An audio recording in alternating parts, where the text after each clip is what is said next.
matters, not the objects. In the process of love and lovingness, something invisible happens between the lover and beloved. In the process of love and lovingness, something invisible happens between the lover and the beloved. No one can see it. Because our eyes are capable of seeing only that which is matter. Something which is subtle, we cannot see it.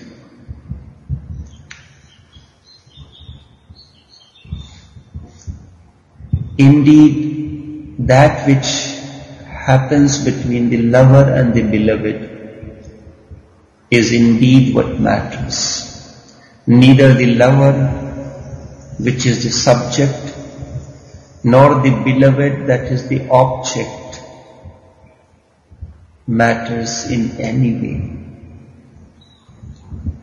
In the process of love, the lover is the painter.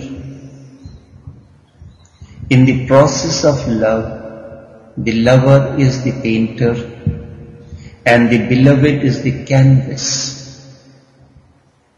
And beloved is the canvas. And all that happens between the painter and the canvas is love.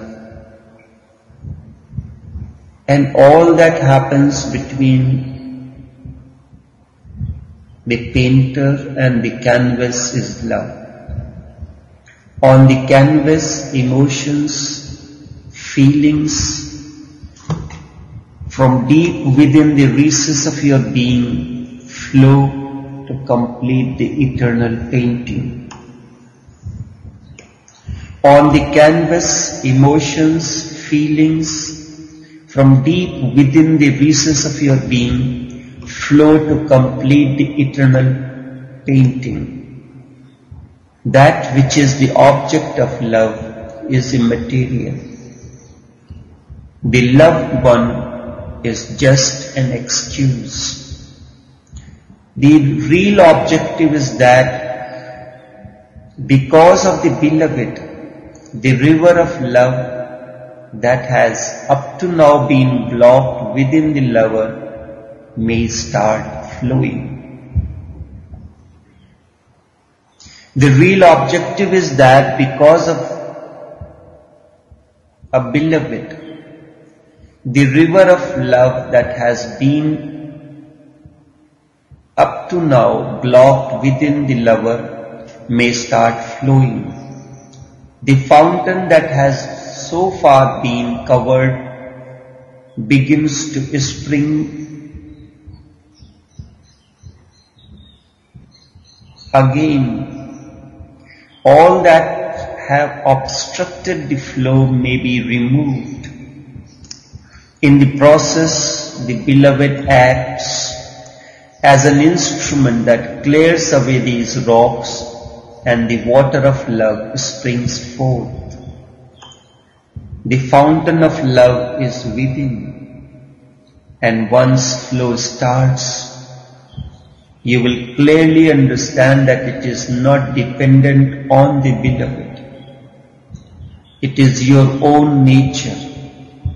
It is you who have been preventing the flow of this fountain by blocking it with rocks.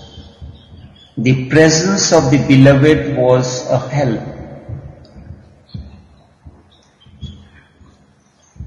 The rocks got cleared away, and now the fountain of love flows without any limits. If your path is love, then you must be prepared to be mad. Then who the love is for is not the question. The image of Krishna or the image of Jesus will do, or even an unsculptured piece of stone will do. Once I have heard a man went to a Sufi and ask him that I want to find God. Once a man went to a Sufi and asked him, I want to find God. The Sufi replied, the search is very difficult. To find God, you will have to make a great leap. So first you begin by practicing small jumps. To find God, you will have to make a great leap. So first you begin by practicing small jumps. The seeker further inquired, how do I take a small jump? Love someone, replied the Sufi. Love someone, replied the Sufi. Practicing this small jump is the way. Practice this small jump first, and then eventually you will be able to take the ultimate leap into God, in which you will be utterly dissolved in the infinite void with no trace of you remaining. Those who come to look for you will not be able to find even your ashes. This is the final jump, but you will have to wait a while before you are ready for that one. It requires great courage, so start with short jumps. The seeker replied, but I loved nobody, and I have been thinking so far, and all I have been thinking so far is how to get rid of my wife and children so that I can seek God in earnest. This is how our thinking goes. All I have been thinking so far is how to get rid of my wife and children so I can seek God in earnest. And I have always avoided giving anybody even soot as a loving glance, because I am afraid that love will lead me into bondage. Certainly love becomes a bondage if there is ego within. Certainly love becomes a bondage only if there is ego within. With ego projecting, love becomes bondage. With ego projecting, love becomes a bondage. But if there is no ego within, then who is there to be bound? Love will certainly become a bondage if one who can be bound is present within. And this presence is felt because of ego. So when love begins to encircle you from all sides, then you will naturally begin to get uneasy within. In fact, as long as I is there, love cannot be. I and love can never exist together. I refers to ego. And love happens only when there is egolessness. In the presence of I, all that we call love is only desire, longing, passion and attachment. In the presence of I, all that we call love is only desire, longing, passion and attachment. As long as ego is there, love remains a binding and there is darkness all around, inside and outside. As long as ego is there, love remains a binding and there is darkness all around, both inside and outside.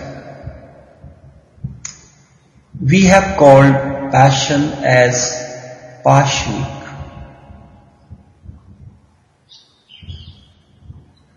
And the word Pashvik implies animalistic. You are probably not aware of the meaning of this word. The word Pashvik comes from the word Pashu. Pashu means,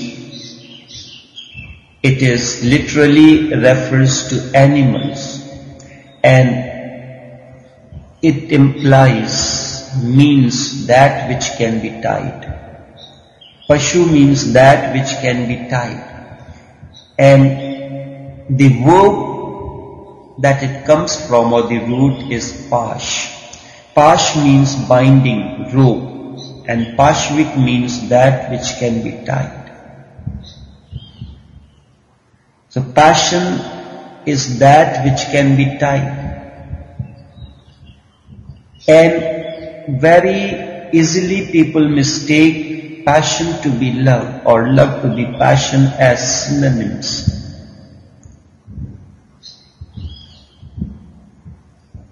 Passion means that which binds us, that can be tied.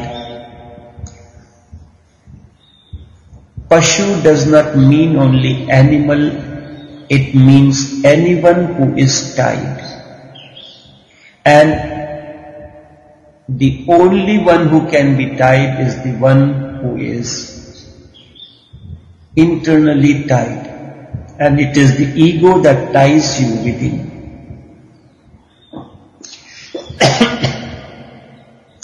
Lovers cannot bind or be bound. Hence, those who have known love have always called it the ultimate freedom.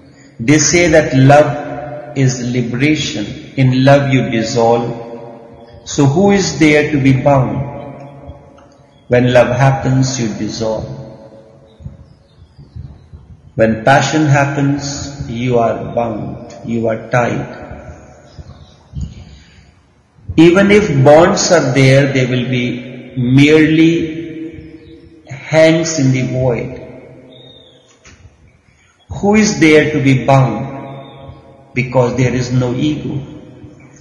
And if you try to put the void in bondage, you will end up putting knots in the rope itself, and there is no one to be found within. Ego is your only presence. The moment ego disappears, there is no one inside. There is utter emptiness.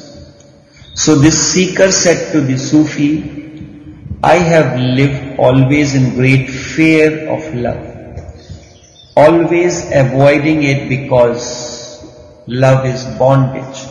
And such is the understanding of each one of us. And that is, and what is this that you are teaching me to love? I have never loved anyone. The Sufi replied, think it over carefully, because to find anywhere a man who has never loved anybody is impossible. No matter how much he may have tried to avoid it, love is your nature. So close your eyes and try to remember that if you have loved anyone. The seeker thought long and finally said, well, if you are really asking me, I have to confess. I have a cow for whom I feel a little affection. I have a cow for whom I have a little affection. That will do, said the fakir. This cow of yours will become your first lesson in jumping. Go and love your cow wholeheartedly. Let her occupy all your attention. Let your every pore be possessed by her. Cow when you stand up, cow when you sit up, cow when you walk, cow when you talk, let your whole being be filled with cow, with the presence of cow. "This is madness that you are teaching," said the seeker. "What will people say? It is just insanity." "Yes," replied the Sufi, "love is always insanity. Love is always insanity, and God, in the form of love, showers only on those who are ready to be insane and ecstatic. So go on and try this." And it is said that through this cow alone, the seeker found God. He never needed to return to Sufi to ask what jump to take next. Looking deep into the eyes of this cow, drowning in them again and again, he recognized the eyes of God. And certainly, cows have eyes for this. Certainly the cows have that eye. This is why Hindus have always revered cow and called it as mother. Eyes as innocent as those of cow are hard to find anywhere else. Eyes as innocent as that of the cow are hard to find anywhere else. Even human eyes are not so innocent. You will rarely find a human eye to be innocent. They are pure. The eyes of the cow are pure. They are cloudless sky. Try sometimes standing near a cow with your heart full of love, looking into her eyes, and immediately you will feel the love in the cow's heart arising, because cow is not conditioned by society. Cow is not conditioned by the society. The cow has not been taught to be moral. She has no discrimination like mine and not mine. There is no calculating intellect to weigh the pros and cons. The cow is pure heart. So if you have any heart within you, she will immediately start transmitting waves of love towards you. And this I am speaking on the basis of my experience. When we were small, for almost 10 years, my father used to mind a cow. During winter, we have made the place cozy for her by having the heavy blinds so that the breeze. The cow has not been taught to be moral. She has no discrimination like mine and not mine. There is no calculating intellect to weigh the pros and cons. The cow is pure heart. So if you have any heart within you, you will immediately start transmitting waves of love towards you. You will be surprised to know that there is a great research going on into the emotional life of plants as well. If you think the cow's love is remarkable, then what to say about plants? Just stand by the side of the plant lovingly, and the plant will begin to transmit love waves to you. One of these researchers has invented instruments which, if connected to the plant, plots a graph of plant's heartbeat, the palpitation, just as an electrocardiogram plots the heartbeat of the heart. The scientists found that if a man who feels love for the plants stands nearby, touches and caresses it, it feels happy to be near the plant. The plant's graph changes, and it can be seen from the changes that the plant is feeling happy. The moment the gardener approaches with cutters or shears in his hand, the graph changes immediately. Even though he has not actually used the shears, only approaching the plant's palpitation change. As the gardener begins to cut the plant, it is not only that particular plant's graph which changes, but the graphs of all the other plants nearby change too, because they feel the trauma of the plant that is being cut. This scientist was even more amazed to discover that the plants were disturbed not only by the cutting of other plants, their pain being reflected in the graph, but reacted also with the pain when a chicken was killed close by as well. Such is the sensitivity. And if you have attained to that level of sensitivity, you will feel this. And he found that the matter went even further than this. If a man who cut the plant or killed the chicken approached again the next day, the graph of the plants indicated their suffering. They were aware of the approach of the dangerous man. Even after months, the graph of these plants would express their anxiety at the approach of this man. Plants are a far less developed life form than the animals. So you can imagine the love that you could share with a cow or a dog or a cat. Search deep into her eyes and she will become the door on the outside of which is written love, and inside will be written meditation.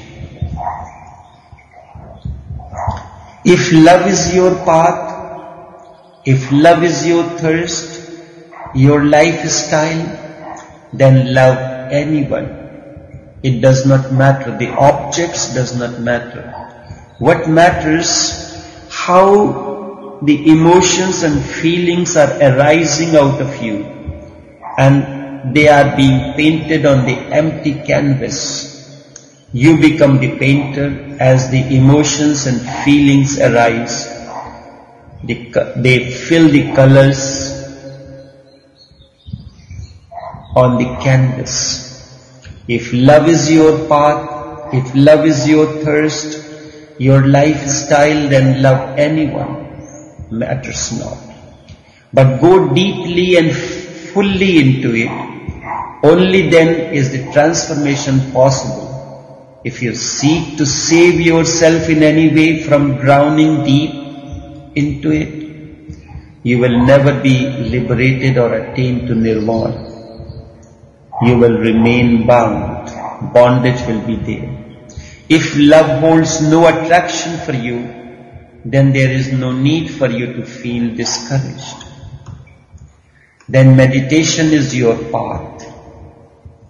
And you should be alone and dive deep into yourself. If you cannot immerse yourself in the other, which is the criteria for love, then sink into yourself. These are only two possibilities.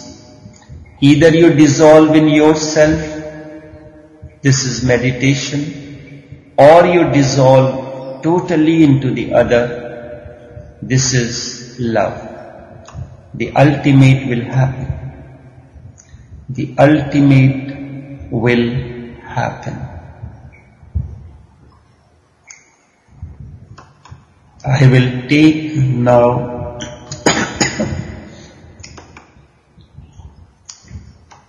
a Buddhist chant.